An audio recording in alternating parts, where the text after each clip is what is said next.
there, Star Wars collectors, and welcome to another Bossk's Bounty video, and welcome to episode 251 of our Bossk Bounty. This is the weekly Q&A series that drops every Sunday, where I take your questions from the comment section below and do my best to answer them. So if you do have a question for next week's episode, you know the drill by now. You leave it in the comment section of this video, and as I said, hopefully your question will be featured in next week's episode.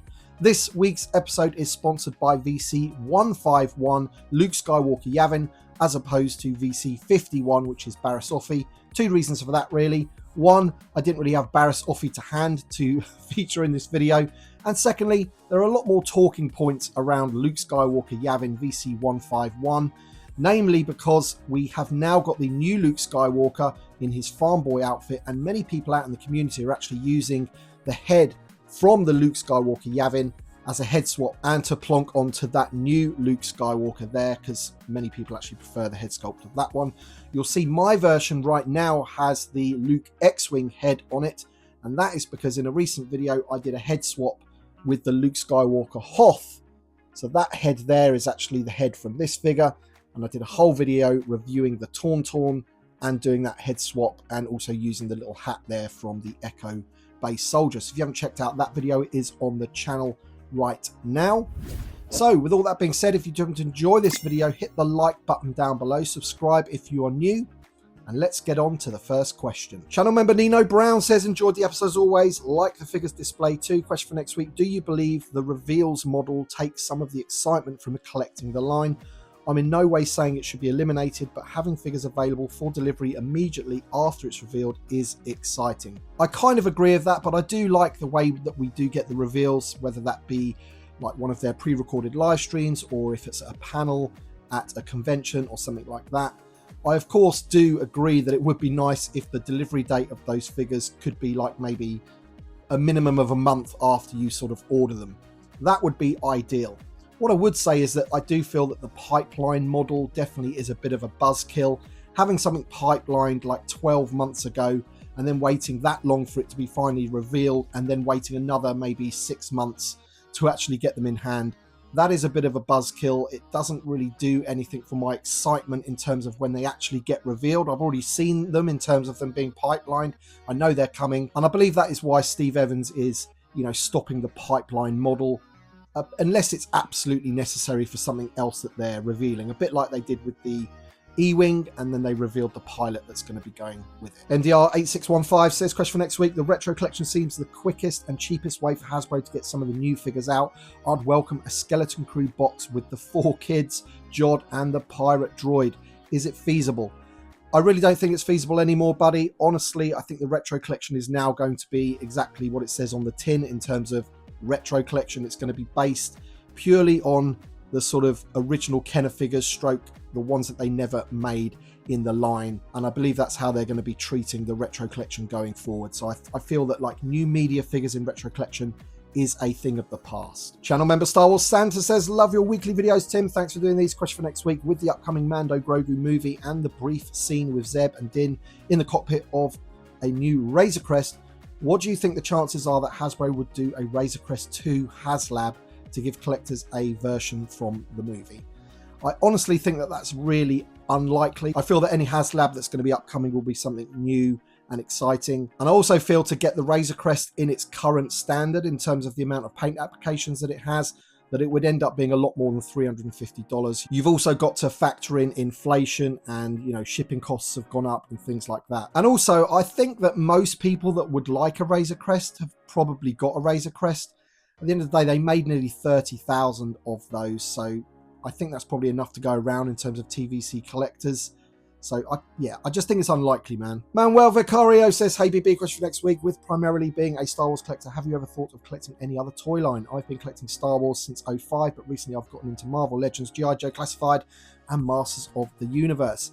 So I'm not saying I don't like any of those toy lines, I really do, but I just don't have the space for any of that. I mean, in the past, I have kind of collected a little bit of vintage Transformers, G1s, because I used to have those as a kid, but I had to stop that pretty quickly, really, just from purely a space point of view, and also from a cost point of view. I just can't really afford to be collecting all of these different lines, and once you buy something and you haven't got room to sort of display it and it ends up going into a box, then I really don't want to be spending money on something that's not going to be going on display. So that's the reason why I stick to TVC, which is just one scale in the whole of Star Wars as well. So Zilla says, thanks for the VidBB question for next week. I remember last year someone asked early in the year what chances you would give a TVC HasLab for 2024. Here I am with the same question. In your opinion, what are the chances we see a TVC HasLab this year, over or under 60%? I would say definitely over 60%. In actual fact, I believe that they'll do a TVC HasLab every year for as long as the line is going. It's a big ticket item that they can kind of sort of rally around and release other products loosely connected to it, if you like. It gives them a kind of focal point for that year. And they also have to kind of like that sort of guarantee that something's going to sell, right? Because they've already got all of the pre-orders in the bank for it. So I'm sure they enjoy that element of it as well. Chris Rook says, hey BB, got a question for you. Are you planning on getting the upcoming Mafex Bossk figure? It was shown at last year's San Diego Comic-Con all in grey, and you might still be able to find some pictures. Thanks for all you do. Until next time. So yeah, I think I remember this at the time, and I'd probably just forgotten about it. So I did look up those photos, and indeed, you know, that sort of pre-production sample of that Bossk is there, and it looks pretty good. It's not really my scale, but I am a Bossk focus collector as well. I have the Black Series 1, I have the Kota Bakir, I have a number of other Bossk items, as you probably know. So yeah, 100% I'm going to have to get that when it gets released. Adam Guggenheim says, question, with the image of the new Landspeeder, you can see the Sandtroopers with the white and orange shoulder details in the presumed box art. Does this mean that we'll be getting definitive Sandtroopers shortly? Looks like yes, but what you say? Thanks as always. So yeah, unless you've been under a rock recently, you would have seen that there was a poster that was at a German toy fair, and on that poster there was a picture of a vintage collection Landspeeder, and the image was kind of created where they get stopped by the Sandtroopers, and all of the Sandtroopers in that image do look like the new Stormtrooper body to me. They don't look like any other Sandtrooper we've had before. So that does suggest to me that we will be getting a new Sandtrooper, whether that's going to be in a, you know, army builder pack where you get the multiple different color pauldrons, or if they release one on card. I honestly don't know. All I can say is that that makes it look likely that we will be getting Sandtroopers, which is going to please a hell of a lot of people. Also, the Landspeeder, I got so many questions bombarded at me about it. You know, is the Landspeeder new? It looks kind of similar, and what I would say is a lot of the Landspeeder does look similar to the previous version that we've got, especially these sort of side bits here and the front bonnet and things like that. But to me, it definitely looks like a new Landspeeder. You can see where C-3PO is sort of sitting at the back there. His feet are actually behind these chairs, which is actually impossible to do on this version. There just isn't that gap for his legs to go. So that does suggest that it is going to be a new Landspeeder, and just judging by those images, I think it looks fantastic. It really does. So that is something to look forward to, and more about that poster later in the video. Damon Whitaker says, question for next week. I was watching the Marvel Legends live stream a couple of weeks ago, and they introduced a Maximum Series Spider-Man that features updated articulation so it can get in all the poses. Assuming TVC lasts 5 to 10 years, what advancements in Star Wars action figures would or do you expect to see?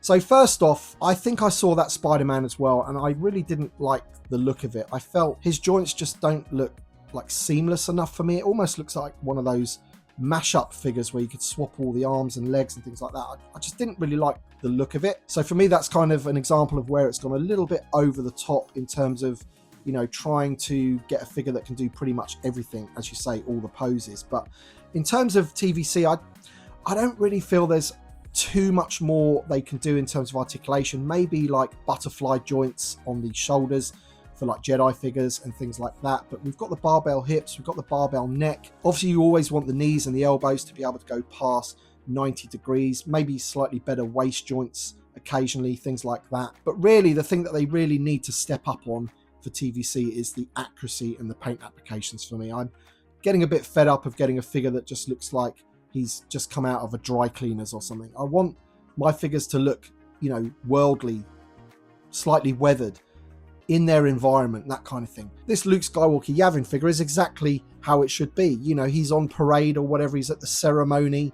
That is how that figure looks in the film. But Tatooine Luke standing there, you know, he should really have a little bit of weathering on his boots. So that's really where I feel that they should be concentrating their improvements rather than trying to get the next level articulation. Phil Siders says, hey Bossk, got a question about a possible Snowtrooper 4-pack troop builder set. This is really about what I would like to see versus what we'll probably get. Personally, I would love to see a Snowtrooper commander, a Battlefront 2 Snowtrooper with a jetpack, with flame effects and rocket launcher, similar to the Hot Toys version, and the other 2 Snowtroopers with the original rifle that came with the vintage figures, similar to what Sideshow gave us with their Snowtrooper exclusive version. What we most likely will get is a 4-pack with a Snowtrooper commander and the exact same 3 Snowtroopers that we are getting carded with the exact same blaster. What are your thoughts? And thanks for all you do for the community.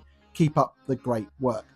So in all honesty, what you've described there is 2 different things for me. I feel the one where you're wanting all of the different types of Snowtroopers to be one type of 4-pack, maybe a carded 4-pack, and then the other one you've got the sort of troop builder.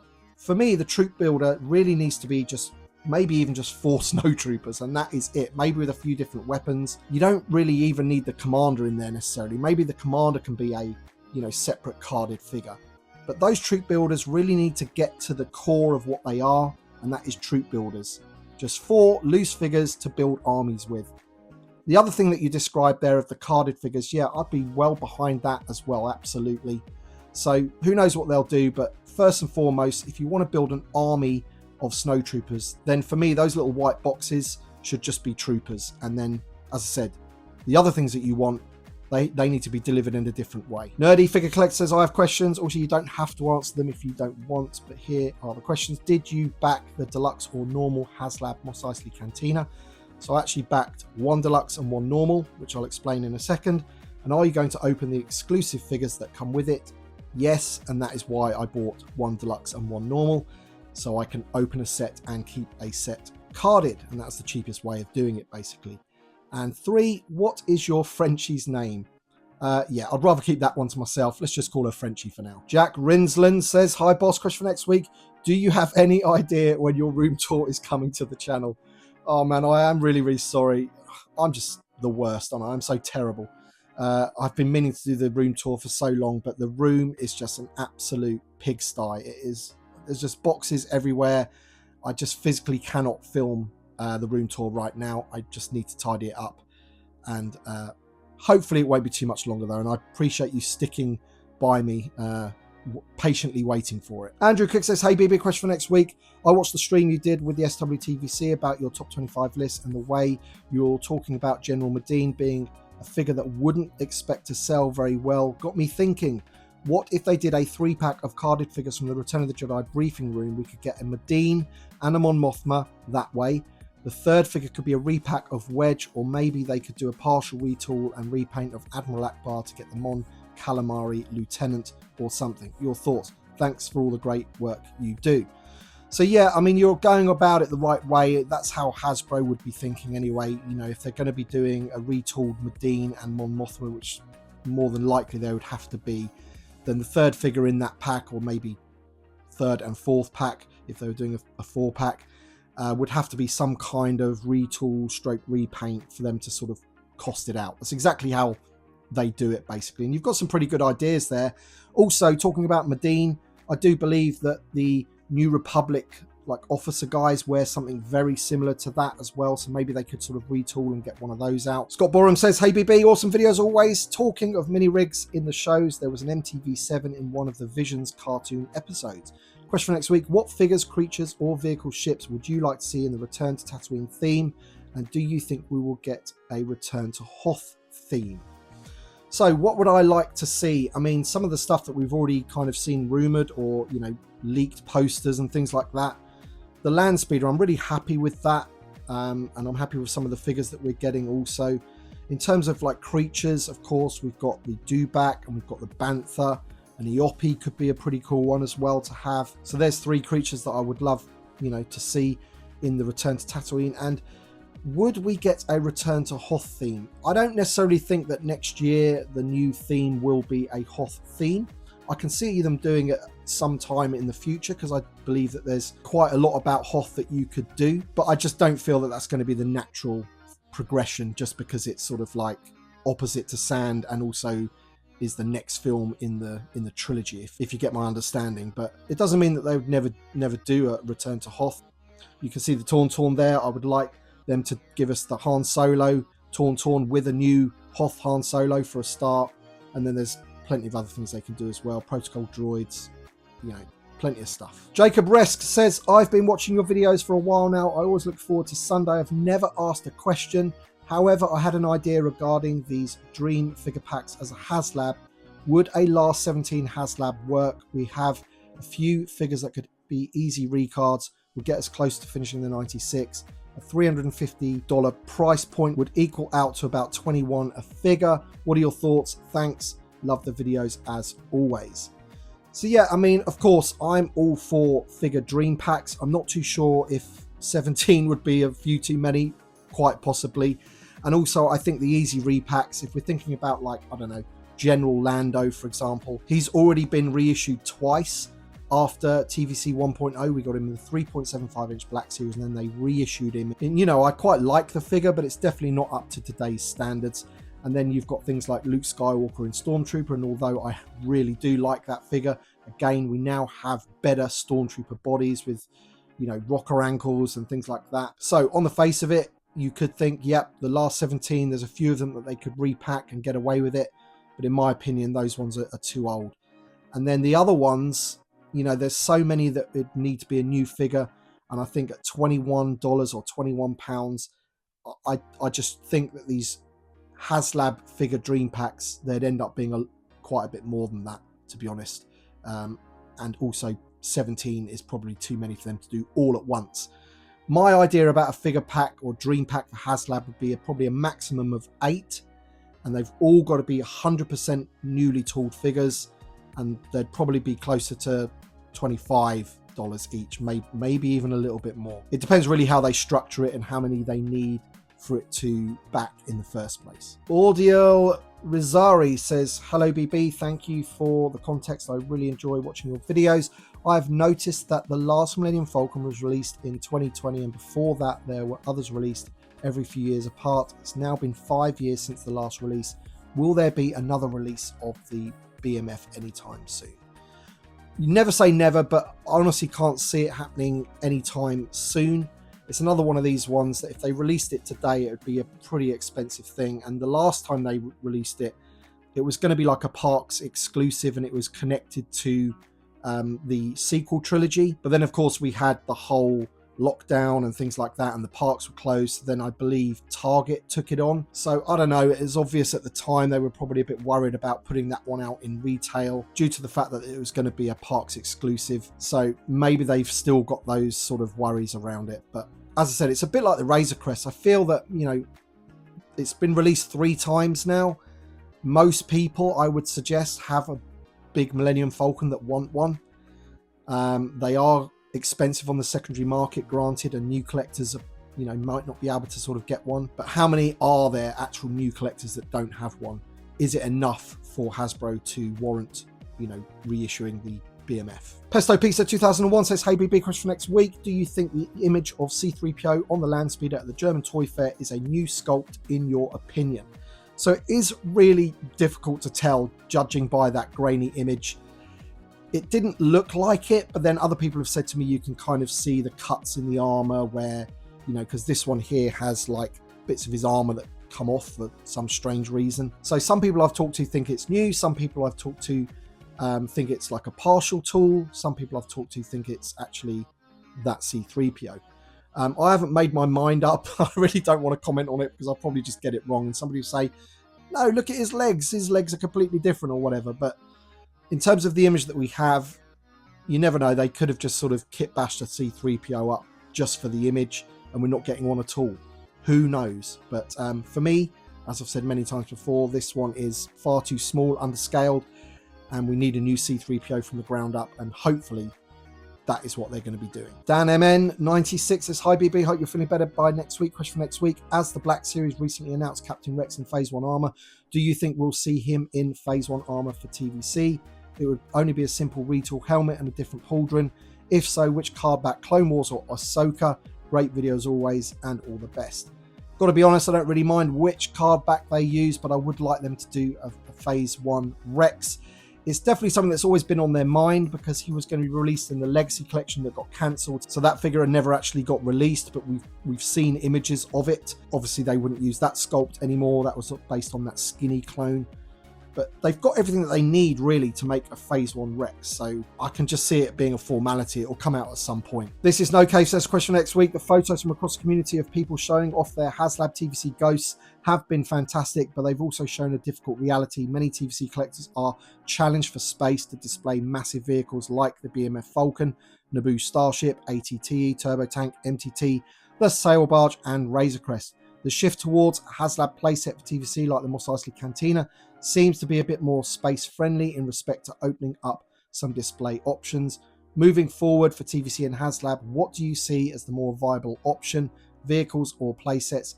And what would you think of HasLabs for a TVC playset like a Star Destroyer bridge from The Empire Strikes Back, or perhaps the Home One briefing room for Return of the Jedi? So the HasLab topic is quite a big topic that I could probably spend like an hour talking about, because if you look at the HasLabs ever since the Barge and the Razor Crest, ever since the Razor Crest, the numbers of backers have gone down.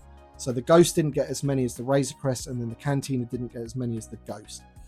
And part of that, and I'm not saying this is the only reason, but part of that is because the people that invest in multiples of these are either fed up of, you know, hoarding them and having the space for them, or they're getting fed up that the aftermarket prices aren't what they thought they were going to be, and therefore the investment just isn't there. The Ghost is a great example of that. If you've got multiple Ghosts, the boxes are absolutely huge. Where would you put these for a year, 2 years, 5 years? Where, you know, the storage on of them, where are they going to go? It is just crazy. And also the aftermarket price of the Ghost, I've actually seen people selling one for less than retail just to get rid of it. When you factor in the postage, it was less than retail, which is crazy, isn't it? Somebody managed to pick up a Ghost for less than they could have bought it from Hasbro if they'd backed it. So Hasbro, in my opinion, have got to be really, really careful with any future HasLab and how they go about it. It's got to be an absolute killer item with killer inclusions and also killer stretch goals as well. And unfortunately, to get the people buying multiples, which are the people that want it for an investment, you often have to include something really exclusive, which obviously most collectors don't want, because they don't want to be spending $500 just to get a couple of carded figures. So that is the problem that Hasbro have.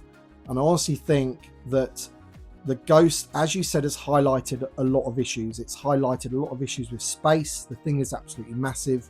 The cost of it, the fact that it turned up with less paint applications than the sort of model that they showed off had is another issue. And the fact of the matter is, to get these tiers to where we want them to get, to hit those stretch goals, we need the people that buy multiples. And I'm just worried that they might be, or some of them might be, scared off. We'll have to wait and see. As I said, next HasLab has to be absolutely killer. It has to be something everybody wants, and possibly it has to have something pretty exclusive as well to get people buying multiples. And that is sort of the unfortunate model behind it. That is the reality of it, but we'll have to wait and see. In terms of whether it should be a vehicle or a playset, I kind of err on the side of vehicle, purely because of the history of them backing and hitting the tiers and things like that. But the Cantina did have a lot going against it, so it wasn't necessarily the fact that it was just a playset versus a vehicle. But I feel that they probably will go back to it being a vehicle this time when the next one arrives, and then we'll have to see what it is. Miles Hook says, ahoy BB, Return of Tatooine 2025, Eope or Bantha? Hope we get one of them. I'm hoping for a Bantha. It would have to go for a higher than normal creature price. Thoughts? So, judging by that poster that they put out of the Tatooine with all of the products on it, I feel now we know that we're getting the Landspeeder, that could be on the bottom left, just sitting there. That's where they'll place that when they update that poster. And Steve did say when that poster first came out that there was some clues in there. And I honestly believe that the only real clues that you can get from that poster are the tracks on the right-hand side. So are they a creature? Are they, dewback tracks? Are they Bantha tracks? Banthas go in single file. Are those single file tracks? We'll have to wait and see, man. So I really do hope for a Bantha because I don't own any of the Banthas. I never really liked either of the releases, and it would be really interesting to see what they would do with a new Bantha and what type of fur they would use and things like that. So yeah, those are my thoughts. All right then guys, that's it for this week's episode. I do hope you've enjoyed it, and thank you for leaving your questions. Don't forget, if you have a question for next week's episode and you want it to be featured in the video, please leave that question in the comments section of this video. Thank you all for watching, and thanks to my Patreon supporters and channel members. As always, your support is amazing, so thank you so much. Thanks for watching everybody, and we shall see you on the next one.